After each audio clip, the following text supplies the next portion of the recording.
La ville de Saint-Denis vous présente Dionysité, le MAG.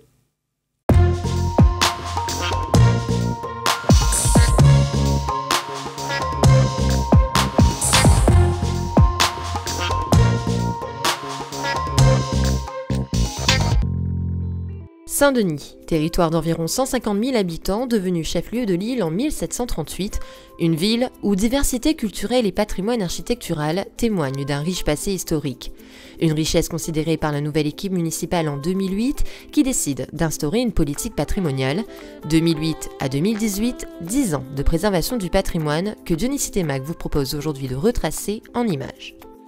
2008, la préoccupation du maire Gilbert Annette pour le patrimoine est très rapidement palpable. Sa première décision, placer le service état civil dans l'ancien hôtel de ville afin que toute la population, et non pas seulement une élite, puisse fréquenter ce lieu historique. Auparavant, aucun diagnostic ni inventaire du patrimoine dionysien, celui-ci ne restera plus longtemps à l'abandon. Dès 2009, une équipe se penche sur la question de la préservation, s'intéresse au label Ville d'art et d'histoire et envisage la création d'une zone de protection du patrimoine architectural, urbain et paysager.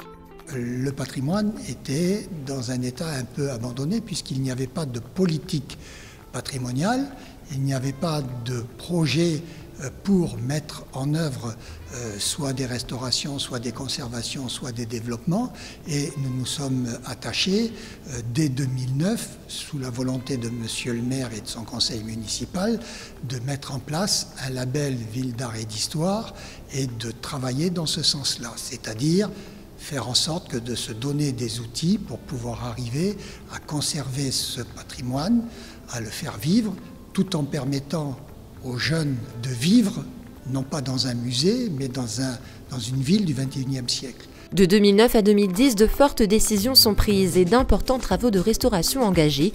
Laissée dans un état déplorable, la fontaine de la cathédrale est remise à l'identique et en état. L'eau y est désormais connectée et permet aux Dionysiens et touristes d'apprécier ce cadre reposant. L'église de la Délivrance sera elle aussi restaurée, pierre par pierre, à l'intérieur comme à l'extérieur, afin qu'elle retrouve sa splendeur d'antan.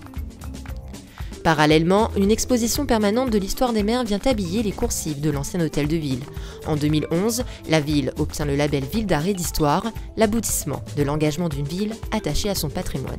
Le label Ville d'art et d'histoire est un label national qui a été accordé à 190 villes aujourd'hui en France, dont Saint-Denis de la Réunion. Ce label a pour objectif de reconnaître un patrimoine exceptionnel entrant dans le Trésor national. C'est lui qui indique ce qui compte.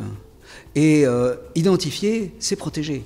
L'obtention du label va fonder la conscience patrimoniale dans la capitale et à une plus grande échelle dans l'île. Il verra naître et multiplier les outils de préservation. Objectif, permettre aux jeunes générations de se réapproprier leur histoire, de s'y intéresser dès leur plus jeune âge à travers expositions, ateliers, sans oublier les journées européennes du patrimoine qui prennent une dimension de transmission. J'ai appris qu'est-ce que c'était un patrimoine, j'ai appris comment le valoriser et j'ai appris ce que ça nous laisse. On passe partout dans le quartier, mais on ne connaît pas forcément l'histoire d'une rue qu'on traverse ou d'un monument ou d'autres vestiges du quartier qu'on trouve un peu banal, quoi. Donc là, on porte un petit peu plus attention et on connaît un peu plus l'histoire. Un véritable travail collaboratif se met également en place avec historiens et associations. Les fouilles archéologiques comme celle de la Culée du Butor permettent de renouer avec le passé et préparer l'avenir. Ou encore celle menée au cachot de la léproserie, ancien milieu carcéral inscrit au monument historique en 2015. Autant d'espaces faisant partie d'un patrimoine naturel et classé site patrimoniaux remarquable. Le SPR, site patrimonial remarquable, est la suite de la VAP, l'aire de valorisation de l'architecture et du patrimoine. C'est un secteur qui couvre le centre ancien, on va dire, depuis le boulevard Sud jusqu'au Barachois, et depuis la petite île jusqu'à Saint-Jacques à peu près. Ça se superpose au périmètre des 500 mètres des monuments historiques, de protection des monuments historiques, et ça définit un quartier sur lequel on a un regard plus appuyé, plus attentif peut-être que sur le reste du territoire. Sa protection dépend énormément de cette réglementation. Sans doute que la difficulté la plus importante que nous rencontrons par rapport à la protection du patrimoine est un manque de respect de cette réglementation, par ailleurs trop mal connue. Réhabilitation du square Lecomte de Lille, pose de plaques sur les monuments classés ou encore utilisation des pavés de la rue de Paris pour la pépinière municipale. Sur les 66 monuments historiques que compte sa commune, Saint-Denis en possède une quarantaine. Tout un patrimoine que la ville tâche coûte que coûte de préserver dans le respect des règles et de notre histoire.